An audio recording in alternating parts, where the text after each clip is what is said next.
هیچی نمیشه. البته اینقدر مو داره آب نمیره پایین اصلا. آسفالت شده قبل. نه نه خیس میشی آقا دادا. نه من خیسش. خب همینجوری نگه. خیس میشی ها. نه باید بشه.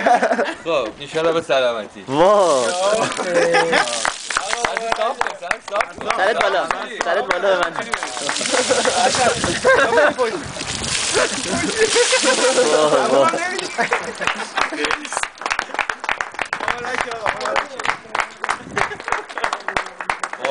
مرسی آقا بیا اگه کمه میخوای شلنگ بگیم ریتا کو ریتا او شیلنگ هم پیدا شده نوعت هم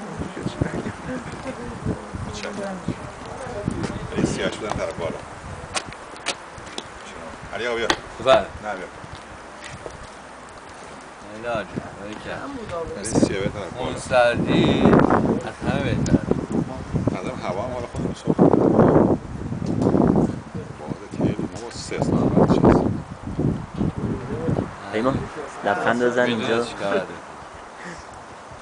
دستی مسی یه چیز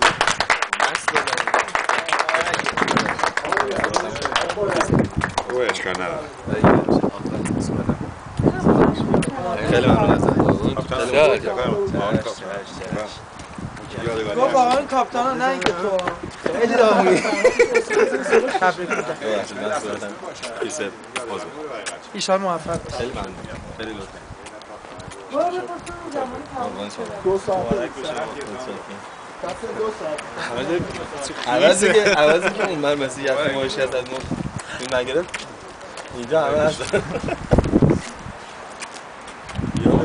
روز داماده